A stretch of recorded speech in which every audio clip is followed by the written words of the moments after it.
You could see the exact moment the smirk froze on her face. It just shattered. My brother's fiancée, Chloe, stared at her father, her eyes wide with a white-hot shock. The man at the head of the table, Vice Admiral Hayes, the one whose three-star uniform she loved to post pictures of, had just cleared his throat. The entire private dining room went silent. He hadn't raised his voice. He didn't need to. In his world, a cleared throat was louder than a cannon shot. He'd been listening to her talk. "So, you plan Navy parties or something?" She'd laughed, the sound bouncing off the expensive glassware. A tense, awful silence followed. Then, the Admiral's voice, cold as a steel bulkhead, cut through the room. "She doesn't plan them, Chloe." He turned his head slowly, and his gaze swept over the table until it landed on me. He didn't nod with fatherly warmth. He nodded with the professional, steely respect of a superior officer. "She commands the fleet." Her laughter died instantly. But that moment of vindication was 6 months in the making. To understand it, you have to go back to a casual family barbecue, the first time I met Chloe. I was Ellie, the family's black sheep, the quiet one who joined the Navy for what they all called my boring desk job and never came home. I stood there in jeans and a plain t-shirt, nursing a beer, just observing. Then there was my brother Mark, the family's golden boy, a loud, charismatic finance bro who wore his success like a tailored suit. He lived to measure the world in dollars and status, and my parents loved him for it. And on his arm was Chloe, his new fiancée, a woman who seemed to drip in designer, labels, and saw the entire world as a strict hierarchy she was desperate to climb. She circled me like I was a curious, slightly disappointing piece of furniture. She sized me up, my simple clothes, my quiet demeanor, and gave me that bright plastic smile. "Mark told me you're in the Navy," she said, her voice dripping with condescension. "That's nice. It must be so fun, all that travel." She leaned in, as if sharing a secret. "Do you work in, like, HR? Or event planning? You seem so organized." Before I could even answer, Mark laughed, that booming laugh that always demanded the spotlight. "She's our logistics queen," he announced to everyone. "Makes sure the admirals get their tiny forks for the little parties." The familiar coldness settled in my stomach. The sting of being dismissed, of being minimized. Again, it was the same story, just a different day, a different character playing the same part. It was my brother's first car I'd had to help him pay for, my college laptop I'd had to repair myself. It was years of being the responsible one, which in my family's language just meant the invisible one. I saw the matching smirks on their faces. I just smiled. "Something like that," I said. He chuckled, thinking it was just another joke at my expense. He had no idea he'd just belittled me in front of the woman who was about to marry into his family. And I had no idea, absolutely no idea, that her father was the man whose operations I was about to be put in charge of. To understand the reckoning that followed, you have to understand the two lives I was living. My family's world revolved around Mark. At Thanksgiving, I'd listened to him hold court, his voice booming across the dining table. "Just closed a multi-million-dollar acquisition, no big deal," he'd say, and my parents would just beam.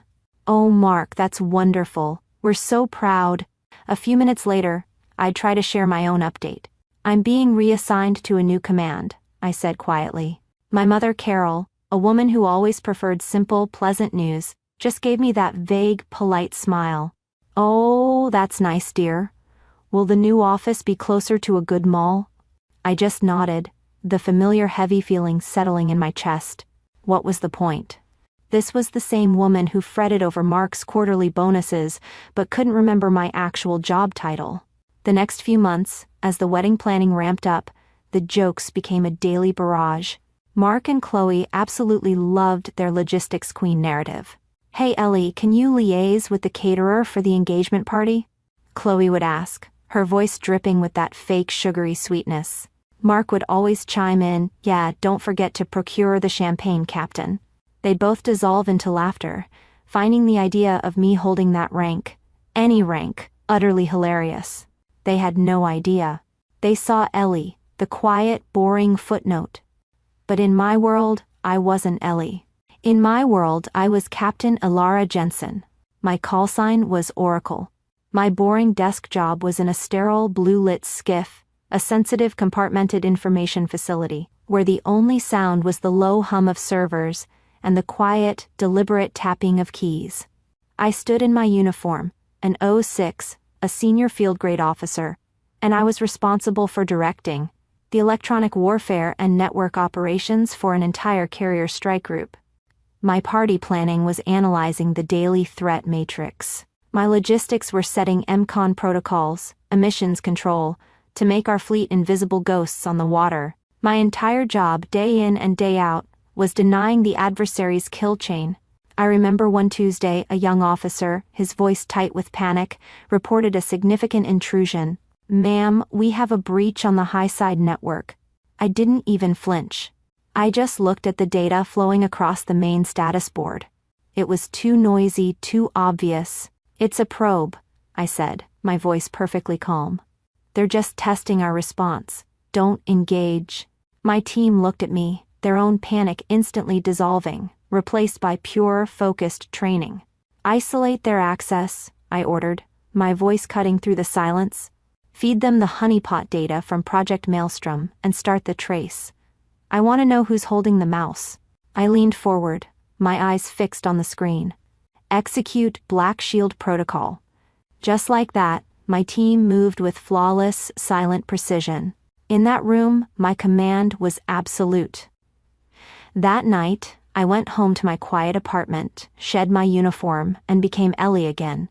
I opened my personal laptop and saw the official wedding invitation email.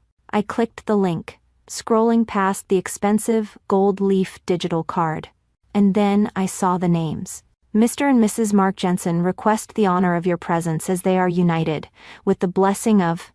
I kept scrolling. "Chloe, beloved daughter of Vice Admiral and Mrs. James Hayes." My blood went cold. I stared at the name. Not just an admiral. Vice Admiral James Warlock Hayes. The 3-star big boss of the entire Naval Network Warfare Command. He wasn't just a legend. He was the legend who wrote the doctrine we all followed. And, as of my new reassignment, he was by proxy my new boss. My family thought I planned parties. The man whose daughter was marrying my brother, he commanded the fleet I was sworn to protect. And I was his new Oracle. This rehearsal dinner wasn't just a family gathering. It was about to become a command inspection. I knew with a chilling final certainty that I could never win an emotional argument with them. It was pointless. In their world, feelings were weaknesses, and I was always dismissed as too sensitive. Chloe and Mark didn't respect feelings. They only respected status and power. So I made a cold, precise decision. The battlefield wouldn't be a screaming match over a holiday table. The battlefield would be the rehearsal dinner. The system I would use was military protocol. And the weapon? The weapon would be Vice Admiral Hayes' own authority. This wasn't going to be revenge. In Navy terms, this was simply a course correction. I didn't set a trap. I just prepared for the engagement, the same way I'd prepare for any operation. I went to my secure desk and pulled up Admiral Hayes' official bio, his recent publications on naval strategy. I wasn't studying my brother's future father-in-law.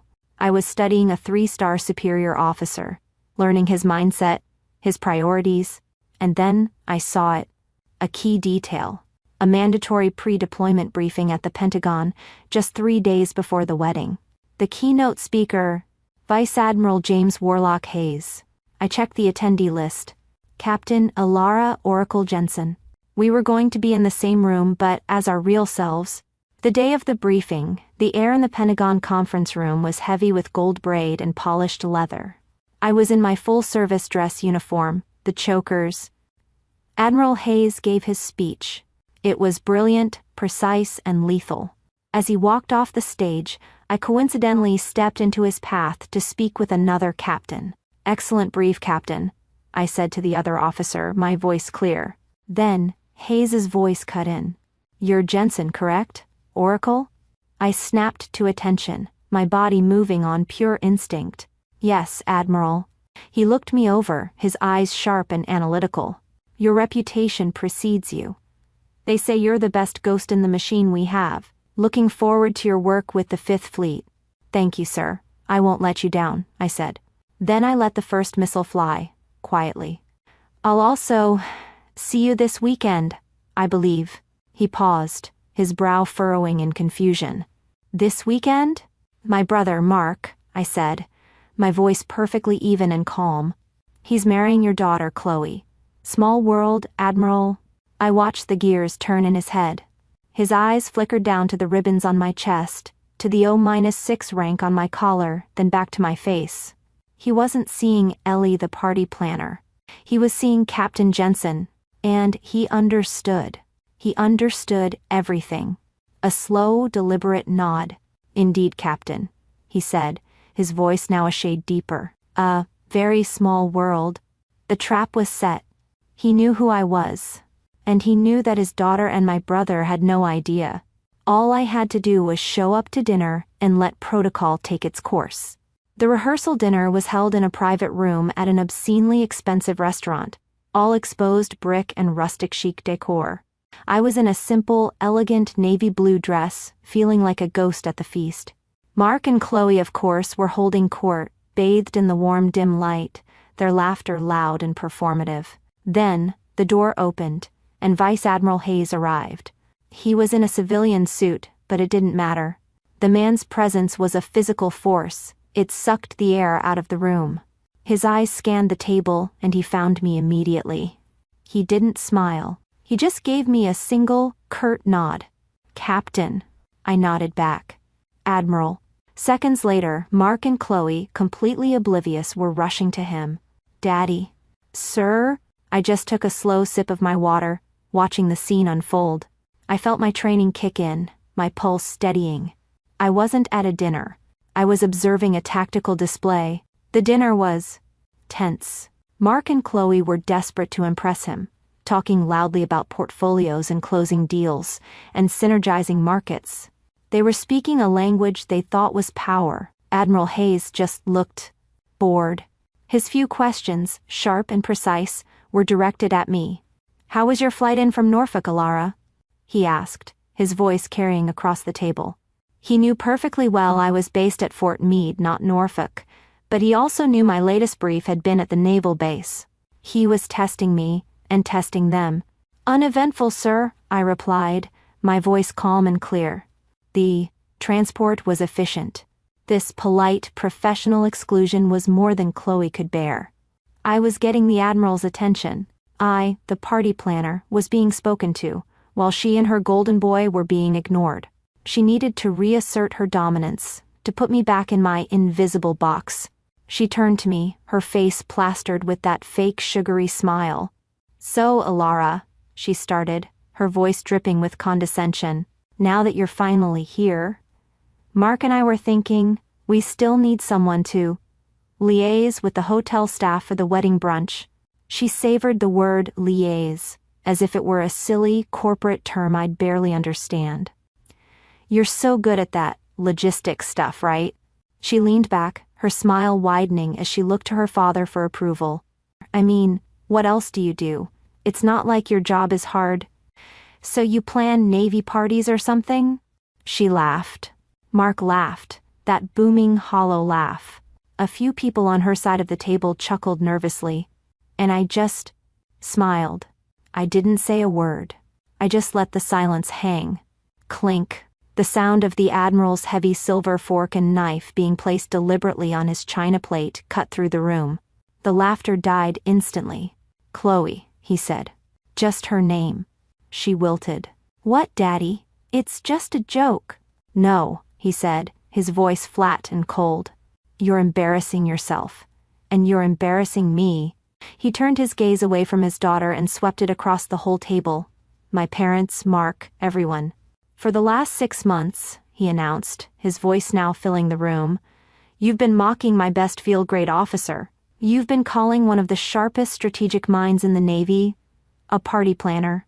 He pointed a finger, not at me, but at Chloe. She doesn't plan parties. She commands the cyber warfare operations for the entire Fifth Fleet. He looked at Mark. Her boring desk job involves hunting for threats that would cripple our nation's economy and defense if she failed. The logistics she runs? They involve directing multi-billion-dollar assets and the lives of thousands of sailors. He paused, and his eyes locked onto his daughters, who now looked horrified. She doesn't plan the fleet, she commands the fleet. The silence that followed was absolute.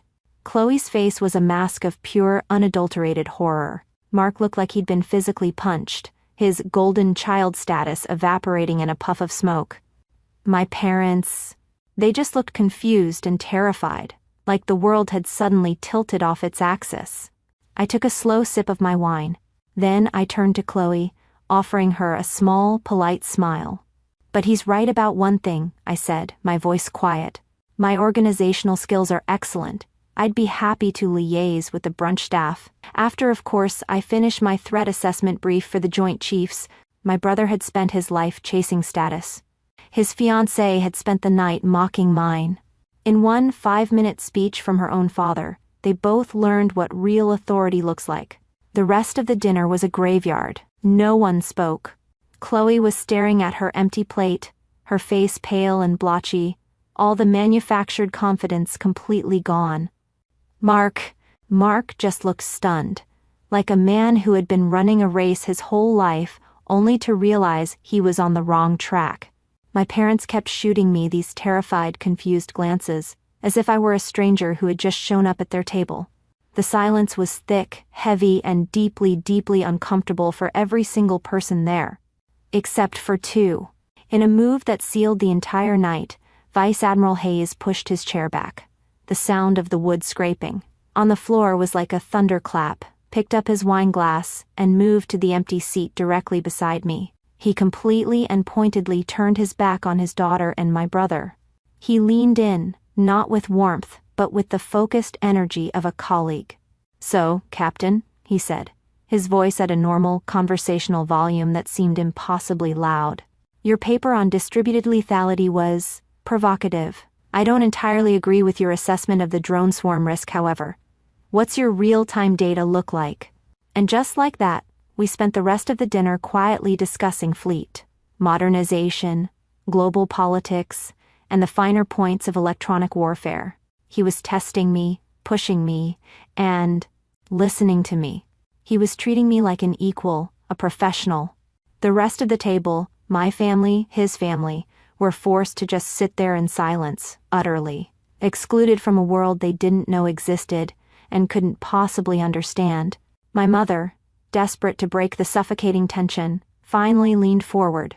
"So, Alara," she tried, her voice wavering. "A captain?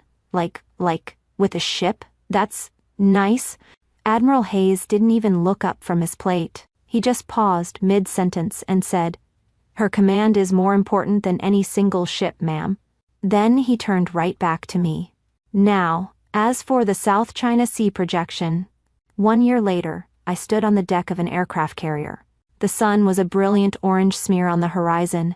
The air was thick with the smell of salt and jet fuel. It was my change of command ceremony. I was at the podium, my own team, my real team, standing at attention behind me. They were reading the citation for the Legion of Merit I was being awarded. My name, Captain Alara Jensen, was read aloud with full honors, the sound carrying across the deck echoing. I saw Admiral Hayes walking toward me, the medal in his hand. He stopped in front of me, his presence as commanding as ever. He personally pinned the heavy metal on my uniform, his movements precise. As he did, he leaned in close, his voice a low whisper just for me. "Congratulations, Captain. You've earned this, every bit of it." He paused, his eyes serious. "And my apologies for Chloe. She and Mark, well, they're not my problem anymore." I learned later they had broken up a month after the rehearsal dinner. The alliance of status had fractured under the weight of reality. I just nodded. "Thank you, sir." After the ceremony, I was surrounded, not by a family obligated to be there, but by my peers. My new executive officer, my master chief, my entire command team. They were all there, shaking my hand, clapping me on the shoulder. This was a different kind of celebration. It wasn't loud or performative like my brother's barbecue. It was warm, respectful, and real. It was a celebration of competence. I looked at the faces of these incredible, dedicated people who trusted me with their lives, and I thought, this is family. My family was built on a shifting foundation of status and perception. My command was built on a bedrock of competence and respect. My new office was bigger, with a corner window that looked out over the fleet. The gray hulls of the destroyers and cruisers lined up in the harbor. My call sign, Oracle, was on a polished brass plaque on the door.